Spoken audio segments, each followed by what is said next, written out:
What's up guys? I hope you are doing well. I am Abhimanyu. Welcome to Study with MR. बच्चों हमारा जो ये है series चल रही थी 11th क्लास का जो नया सिलेबस था उसके अकॉर्डिंग चल रहा था 2021-22 के अनुसार। और जो फर्स्ट चैप्टर था वो संविधान क्यों और कैसे, इसके ऊपर ये पूरा बेस था। ठीक है। चलिए आज आज की जो लास्ट वीडियो होगी फर्स्ट चैप्टर की वो इसलिए होगी क्योंकि पूरा चैप्टर जो है मैंने कवर करा दिया है। जो नए टॉपिक्स आपके ऐड हुए हैं 2021 वाले में उसको मैं यहाँ पर कवर अप कराऊंगा। ठीक है। और एक और चीज आपको थोड़ा अपडेट देना चाहता था मैं कि सीबीएसई सुनने में आया, मैंने जब भी जस्ट थोड़े दिनों पहले एक न्यूज पढ़ी कि सीबीएसई जो है दोबारा से आप लोगों का जो सिलेबस है उसको रिवाइज करने की सोच रही है। देखते हैं क्या होता है क्या नहीं होता है। ठीक है, फिलहाल के लिए तो अभी चलते हैं, अगर जैसा भी अपडेट होगा मैं आपको बता दूंगा। तो हमने ये सारे टॉपिक्स में ये सब कवर कर लिया है, यहाँ तक तो पूरा कवर हमने कर लिया है, पूरे 1 से लेके 8 तक। अब मैं आपको वो टॉपिक्स कराऊंगा जो इसके प्लस में है, मतलब कि जो ऐड हुए हैं ना नए वाले टॉपिक उनको करवाऊंगा मैं। ठीक है। तो चलिए देखते हैं जरा एक एक करके। ये संविधान का तो बता ही दिया था, ये भी बता रखा है मैंने आपको। उद्देश्य प्रस्तावना ऑलरेडी बता रखा है मैंने आपको। हाँ तो ये देखिए, ये है आपका सिलेबस। देखिए आपका जो सिलेबस होगा ना उसके अंदर देखिएगा ये लिखा है। देखो पहला जो चैप्टर हुआ करता ना पुराने वाला सिलेबस, उसके अंदर पहले ये संविधान क्यों और कैसे था, बस इतना पहला चैप्टर हुआ करता था, और ये वाला 10वां चैप्टर हुआ करता था। ठीक है। और सेकंड वाला तो अधिकार हो गया, बाकी सब ठीक है। ठीक है। लेकिन अब जो नया वाला सिलेबस आया है उसके अंदर क्या कर रखा है इन लोगों ने कि पहला वाला चैप्टर, ये 10वां चैप्टर और ये दूसरा चैप्टर, इन तीनों को एक में ही जो है मर्ज कर दिया है। जी हाँ, मर्ज कर रखा है, मतलब कि एक साथ जोड़ रखा है। ठीक है। और जिसकी वजह से चुनाव वाला जो चैप्टर ये आपका सेकंड चैप्टर बन जाता है, और ये थर्ड बन जाता है, फोर्थ फिफ्थ ऐसे करके अब ये बन जाते हैं। ठीक है। तो कोई बात नहीं, हम एक एक करके सारे चैप्टर्स को डिस्कस तो ऑलरेडी करेंगे ही करेंगे। फिलहाल के लिए अभी जरा हम इस वाले पोर्शन को और इस वाले को जरा देख लेते हैं यहीं पर ही। ओके। देखिए जो मौलिक कर्तव्य हैं, जो सेकंड वाला चैप्टर था ना आपका मौलिक अधिकार और ये अधिकार वाला भारतीय संविधान में अधिकार, उस चैप्टर में से आपका जो जो मेन टॉपिक है वो ये है। एक है मौलिक अधिकार, मौलिक कर्तव्य, और एक है नीति निर्देशक सिद्धांत, राज्य के नीति निर्देशक सिद्धांत। ये तीन टॉपिक बहुत ज्यादा इंपॉर्टेंट होते हैं उसमें, और काफी इंपॉर्टेंट। आप एक बार पढ़िएगा जरूर। ठीक है। ना समझ आए तो कमेंट बॉक्स में बोलिएगा, तो मैं वहां पर आपको जवाब भी रिप्लाई भी दे दूंगा। ठीक है। तो देखिए जरा क्या है इस मौलिक अधिकार का मतलब क्या होता है। देखिए हमें मौलिक अधिकार क्यों चाहिए थे, क्योंकि मौलिक अधिकार यह व्यक्ति के बौद्धिक, बौद्धिक कैसे लिखेंगे, ये थोड़ी स्पेलिंग्स मिस्टेक्स हो जाती है क्योंकि वहां पर लिखा नहीं जाता स्लाइड के अंदर। ठीक है, इसके वजह से ऐसी होती है। बौद्धिक नैतिक विकास में सहायक होते हैं। कौन सहायक होते हैं? मौलिक अधिकार। अगर किसी व्यक्ति के पास उसके मौलिक अधिकार ही नहीं होंगे, उसके पास कुछ करने के अधिकार नहीं होंगे, तो वो अपना बौद्धिक रूप से और नैतिक रूप से विकास नहीं कर पाएगा। ठीक है। और एक चीज और बता दूं, वैसे तो मैंने यहाँ पर दोनों का कंपैरिजन करके दिखा रखा है, मौलिक अधिकार का और मौलिक कर्तव्य का। तो एक काम करते दोनों को साथ में देखते हैं। ठीक है। तो मौलिक अधिकार का मतलब समझ आ गया। मौलिक अधिकार क्या होते हैं? वो अधिकार होते हैं जो व्यक्ति के बौद्धिक और नैतिक विकास में सहायक होते हैं। ठीक है, इतना क्लियर रखिएगा। अब देखिए जरा मौलिक कर्तव्य का क्या मतलब होता है। यह नागरिकों को उनके कर्तव्य के लिए रखे गए हैं। कहाँ पर रखे गए हैं? संविधान के अंदर, या फिर नागरिकों के कर्तव्यों के लिए जिम्मेदार बनाए जाते हैं। ठीक है। तो ये हो गए आपके 2 पॉइंट। अरे भैया सही से सुन लो, यहाँ पर सही सारी चीजें आ रही है, देखते जाओ एक एक करके। हाँ बात है, जरा सेकंड पॉइंट क्या देखिए। संविधान में शुरू से ही थे, काफी इंपॉर्टेंट बात बता रहा हूँ, अभी देखिएगा ध्यान से। हाँ, मौलिक अधिकार जो है संविधान में शुरू से ही थे। जब हमारा संविधान बन करके तैयार हो गया था ना, कब तैयार हुआ था कमेंट बॉक्स में बताइए जरा एक बार, और कब लागू किया गया था वो भी बताइएगा। ठीक है। और रीजन अपने माइंड में रखिएगा कि क्यों जब हमारा बन करके तैयार हो तो क्यों जो है 1-1.5 महीने के बाद या 2 महीने के बाद जो है लागू किया गया। काफी इंपॉर्टेंट है, थोड़ा देखिएगा जरूर। ठीक है, सर्च मारिएगा। हाँ तो सेकंड देखिए क्या है। ये मौलिक अधिकार शुरुआत से ही थे हमारे संविधान के अंदर, और जो मौलिक कर्तव्य है वो 1976 में 42वें संशोधन के तहत 10 प्रकार के मौलिक अधिकार को जो है रखा गया था। एक्चुअली में हुआ क्या था कि सब लोग जो है, ये 1976 के अंदर, अभी बता दूं, पीएम थी इंदिरा गांधी। ठीक है। कौन थी? इंदिरा गांधी। और ये जो 1976 ये अभी आपातकाल का काल चल रहा था। 1975 से लेकर 77 तक जो है आपातकाल भी लगा हुआ था। ओके, और इसी बीच इसी दौरान जो है इंदिरा गांधी मौलिक कर्तव्य को जो है भारतीय संविधान के अंदर ऐड करवा देती है। अब देखिए होता क्या, सुनिए। बहुत सारे लोग 1976 के आसपास केवल अपने मौलिक अधिकारों की ही बात कर रहे थे। क्या कर रहे थे? अपने मौलिक अधिकार की, ये मेरा अधिकार है, आप मेरे अधिकार का हनन नहीं कर सकते, मेरी स्वतंत्रता के ऊपर आप बंदिश नहीं लगा सकते हो, ये वो फलाना ढिकाना कह रहे थे। तो इंदिरा गांधी ने क्या कहा, एक जस्ट एक जोक बता रहा हूँ मैं आपको, ठीक है, कहीं सच्ची मत मान लेना। ये तो इंदिरा गांधी ने मजाक मजाक में कह दिया कि आप लोगों को केवल अपने मौलिक अधिकार ही याद है, अब मैं आप लोगों को सारे आपको अपने कर्तव्य भी याद दिलाऊंगी। एज अ एक इंडियन सिटीजन होने के नाते आपके क्या क्या कर्तव्य बनते हैं वो भी आपको अब याद करने होंगे। तो उसी वजह से जो है उन्होंने ये मौलिक कर्तव्य का जो 10 प्रकार है वो यहाँ पर ऐड कर दवा दिया भारतीय संविधान के अंदर। ठीक है, फिलहाल अभी ये बता दूं मैं आपको, एक अपडेट दे रहा हूँ कि जो मौलिक कर्तव्यों की जो संख्या है भारतीय संविधान के अंदर वो है 11। कितनी है? 11। ठीक है, और मौलिक अधिकार कितने हैं इस समय पर? वो है 6।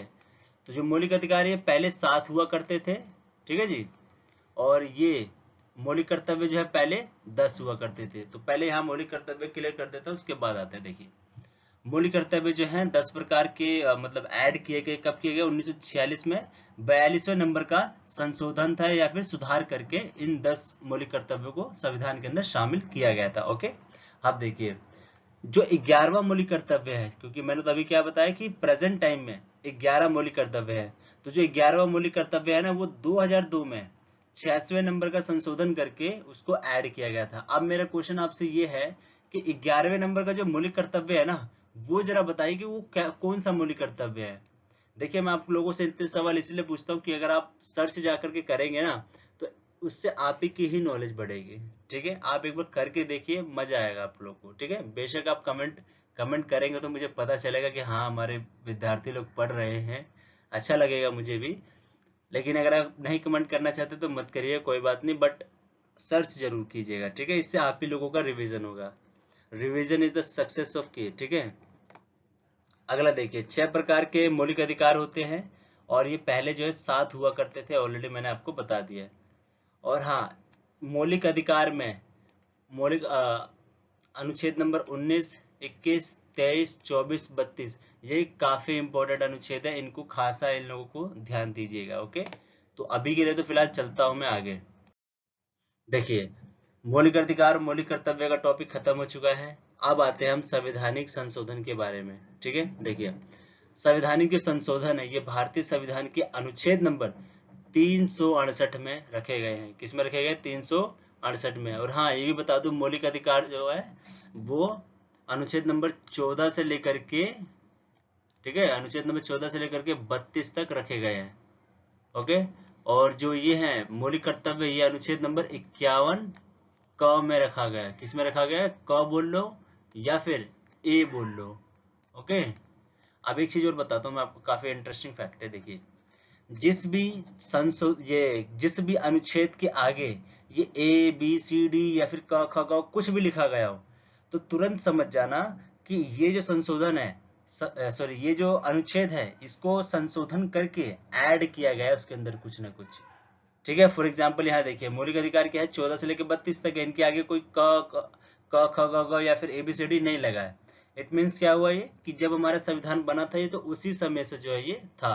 और इस वाले अनुच्छेद के सामने भी देख लीजिए, अनुच्छेद नंबर 368 है ना, इसके आगे भी कुछ एबीसीडी कुछ नहीं लगा। इसका मतलब क्या है कि संवैधानिक जो संशोधन है इसके बारे में संविधान में बहुत पहले से ही रखा गया है। ठीक है, इसमें कोई संशोधन करके ऐड नहीं किया गया है। ओके, तो फिलहाल अभी देखते हैं इसके बारे में, इस टॉपिक के बारे में। देखिए भारतीय संविधान एक ही साथ लचीला एवं कठोर संविधान है।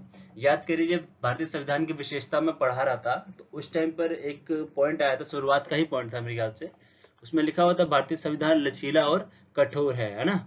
वो क्यों कहा गया था? वो इस वजह से कहा गया था, संवैधानिक संशोधनों की वजह से। वो क्यों कहते? देखिए जरा बताता हूँ मैं आपको। संविधान में अगर आपको संशोधन करना है तो आपको 3 तरीके दिए गए हैं। ठीक है, उन 3 तरीकों के माध्यम से ही जो है आप संशोधन कर सकते हैं। पहला संशोधन क्या है? अच्छा हाँ, आप लोगों को ये तो पता है ना संशोधन जो करता है वो संसद में ही होता है, ठीक है, और कहीं नहीं हो सकता संशोधन। ओके, हाँ, आगे देखिए क्या है। संसद में अगर सामान्य बहुमत हो, सामान्य का मतलब अगर 50 लोग हैं तो उसमें से 5 से 10 लोग मिल जाएं, मतलब हामी भर दे, हाँ में या यस में अपना कंसेंट दे दें, तो संशोधन हो जाएगा। तो इसको सामान्य बहुमत एक तरफ से हम कहेंगे। ओके, और संसद के दोनों सदनों में अलग अलग विशेष बहुमत के आधार पर, विशेष बहुमत का मतलब क्या होता है कि 50% तो आपको चाहिए चाहिए, कितना चाहिए, 50%। तो यहाँ पे क्या बोला है, संसद के दोनों सदनों में, मतलब कि लोकसभा और राज्यसभा दोनों में चाहिए होगा, और इसके अंदर किसी में भी कर दो, लोकसभा में कर दो या राज्यसभा में कर दो, पास है ऑलरेडी, संशोधन हो जाएगा। थोड़ा इजी है ये वाला। तो ये जो इजी वाला है ना, इसकी वजह से जो है संविधान को हमारा एक लचीला कहा जाता है। और अगला दिखाता हूँ आपको।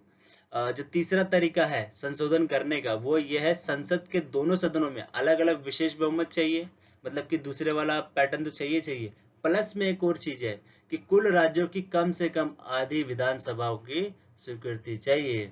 मतलब कि जो जीएसटी आपका आया था ना, वो यही वाला था, तीसरे नंबर वाले से ही हुआ था। ओके, तो इसके अंदर जो है पहले आपको लोकसभा राज्यसभा से 50-50% जो है यस में सबसे सांसदों से हामी भरवानी होगी, फिर प्लस में जो पूरे 28 राज्य है इस समय पर, उनसे उनके आधे कम से कम आपके में फेवर में होने ही चाहिए, उनके विधानसभा से पारित होना ही चाहिए वो प्रस्ताव, तो जाकर के आप जो है वो प्रस्ताव या फिर वो चीज जो है संविधान के अंदर लागू कर पाएंगे। ओके, तो यही था आपका पूरा यहाँ पर। तो आई होप कि आपको समझ आया होगा। देखिए, संविधान एक लचीला है एवं कठोर है। कठोर इसलिए कहा जाता है क्योंकि तीसरे वाला तरीका जो है बहुत ज्यादा कठिन है। आपको सुनने में लग रहा होगा कि विशेष बहुमत 50% जैसे बहुत मुश्किल होता है जी, मतलब नानी याद आ जाती है जिसके भी ये जो भी प्रस्ताव पेश करता है ना, पास करने में थोड़ा सा लगता है, स्ट्रेटेजी लगती है पूरी कि हाँ ये बंदा इसको हाँ में भरेगा, इसको ना में भरने वाला है, पता है मुझे। पॉलिटिक्स है भैया, कुछ भी कर सकते हैं लोग। ओके, तो ये सारी स्ट्रेटेजी के हिसाब से ही सारा कुछ पारित होता है। ओके, जीएसटी भी हो सकता है तो फेल हो जाता है, लेकिन मोस्ट ऑफ द जो स्टेट्स है आज के समय पर वो लगभग बीजेपी के अंडर में ही है, जिसकी वजह से जीएसटी पास भी हो गया था। ओके, हाँ, तो देखिए, सामान्य बहुमत बहुत ही इजी तरीका है संशोधन करने का, इसलिए लचीला कहते हैं। तीसरे वाला जो है विशेष बहुमत प्लस में आधे से ज्यादा विधानसभाओं की स्वीकृति, ये वाला जो पैटर्न है संशोधन करने का बहुत ही कठिन है, जिसकी वजह से इसको कठोर संविधान भी हम कह देते हैं। ठीक है, बस इतना ही है, ये टॉपिक खत्म है, ये टॉपिक। ओके, अब मैंने यहाँ पर जो है एक एक टॉपिक को उसके इसके क्या बोलते हैं डिटेल में लिख करके दिखाया। हालांकि यही मेरे नोट्स हैं, अगर आपको नोट्स चाहिए तो आप टेलीग्राम ज्वाइन कर लीजिए, वहां पर आप लोगों को ऑलरेडी नोट्स अवेलेबल करवा दूंगा। ओके, और हाँ, इस लेक्चर की अगर आपको पीडीएफ चाहिए तो इसी डिस्क्रिप्शन लिंक में देखिएगा, वहीं पर आपको लिंक मिलेगा पीडीएफ का, वहां से आप पीडीएफ ले लीजिएगा। ओके, सो आई थिंक मेरे को ये सारी चीजें करने की जरूरत नहीं है इस समय पर। देखिए, पहले वाला तो बता ही दिया था मैंने, एक सामान्य संशोधन होता है, मतलब कुछ लोगों की जरूरत होती है हामी भरने की और फिर वो संशोधन हो जाएगा। ओके, अगला वाला देखिए क्या है,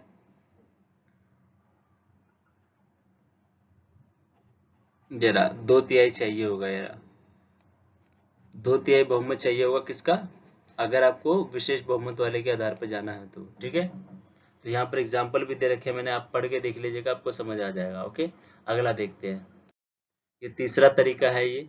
ओके, और तीसरे तरीके में क्या होता है कि अलग अलग विशेष बहुमत पर और राज्य की जो है आधे से ज्यादा राज्य की विधानसभाओं की स्वीकृति भी चाहिए होती है। सो ये बस इतना ही है, कुछ ज्यादा खास टॉपिक नहीं था मेरे ख्याल से। तो जहां पर आप लोगों को मैंने नोट्स भी दे दिए हैं, आप एक बार नोट्स को भी रीड आउट करिएगा, और रीड करने के बाद नीचे जरूर बताइएगा कि कैसा लगा आपको ये वीडियो। ओके, और हाँ, एक टॉपिक आपका रह गया है, राज्य के नीति निर्देशक तत्व। मैं आपको यही बता देता हूँ शॉर्ट फॉर्म में, ज्यादा कुछ खास नहीं है वो टॉपिक भी, अभी बताता हूँ। देखिए, राज्य के जो नीति निर्देशक तत्व हैं, है ना, देखिए,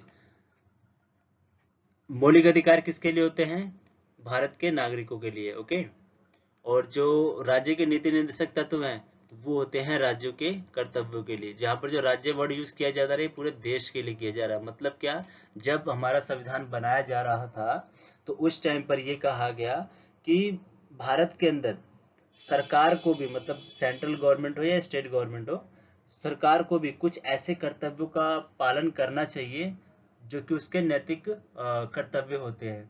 मतलब कि एज एक सरकार के रूप में आप लोगों को आप लोगों को जो है लोगों के कल्याण के बारे में सोचना चाहिए। तो ये सारी जो चीजें हैं जो जो पब्लिक के हित में होती हैं, वो सारे के सारे जो टॉपिक्स हैं वो राज्य के नीति निर्देशक तत्व में ऐड कर दिए गए ऐसे नंबर वाइज, ठीक है। और वो हाँ अनुच्छेद नंबर वो आते हैं 35 से लेकर के 51 तक, याद रखिएगा, काफी इंपॉर्टेंट है, ठीक है। ये राज्य के नीति निर्देशक तत्व के अनुच्छेद नंबर है, ओके। और ये आता है भाग 4 के अंदर, ठीक है। भाग 4 के अंदर आते हैं राज्य के नीति निर्देशक तत्व, और जो मौलिक अधिकार है वो आते हैं भाग 3 के अंदर, और ये मौलिक कर्तव्य जो है ये आता है भाग 4A के अंदर, ठीक है जी। ये सारे याद रखिएगा आप। हाँ, तो जो ये है ना राज्य के नीति निर्देशक तत्व, अभी मैं आपको लिख के दिखाता हूँ, बढ़िया समझाता हूँ। देखिए, राज्य के लिखा ही नहीं जाता यार, इसीलिए प्रॉब्लम होती है बस, और कुछ नहीं। राज्य के नीति निर्देशक तत्व आप लोग भी सोच रहे हो कैसे लिख रहे हैं। चलिए कोई नहीं, कॉम्प्रोमाइज तो करना ही पड़ेगा। देखिए यहाँ पर क्या है कि कुछ नीतियां हैं जो कि भारतीय संविधान के अंदर ऐड की गई हैं। नीतियों का मतलब पता नहीं क्या होता है, कि पॉलिसी होता है इसका मतलब। पॉलिसी इन द सेंस कि अगर कोई प्रॉब्लम है तो उसको इस पॉलिसी के अनुसार जो है सॉल्यूशन उसका निकाला जाएगा, ओके। सो यहाँ पर भी कुछ ऐसी पॉलिसीज बोल लीजिए या फिर ऐसे कुछ सॉल्यूशन बोल लीजिए जो कि ऑलरेडी भारतीय संविधान के अंदर दी गई हैं। भारत के समाज को अगर और भी विकसित करना या बढ़ाना है तो वो नीतियों को फॉलो करना पड़ेगा। वो जो नीतियां हैं वो किसके लिए रखी गई हैं? वो रखी गई हैं राज्यों के लिए, ताकि वो उन सबका फॉलो अप करके उन सबको एक तरफ से अपना करके उन सबको एक फॉलो अप करके भारतीय संविधान ये भारत के समाज को विकास के रूप में लेकर आगे बढ़ सके, ठीक है। ये मतलब होता है राज्य के नीति निर्धारक तत्व का, ठीक है। सिंपल सा है जी, राज्य को क्या क्या ड्यूटी करनी चाहिए उनकी पूरी लिस्ट दे रखी है संविधान के अंदर ऑलरेडी, बस इतना सा मतलब है राज्य के नीति निर्देशक तत्व का, ठीक है। अक्सर जो है मौलिक अधिकार और राज्य के नीति निर्देशक तत्वों में 6 नंबर का डिफरेंस क्वेश्चन आता ही आता है। दोनों में अंतर बताओ, ऐसा क्वेश्चन आएगा। तो नोट्स में ऑलरेडी मैंने दे रखे हैं, आप एक बार नोट्स भी पढ़ लीजिएगा, ठीक है। और फिलहाल वीडियो अभी मुझे अब यहीं स्टॉप करनी पड़ेगी, 17 मिनट हो चुके हैं, काफी लेट हो जाएगा, ओके। सो प्लीज बड़ों को नमस्ते, छोटों को प्यार, छोटी सी लाइफ में एंजॉय करो यार, okay. Thank you guys, thanks for watching this video, have a nice day.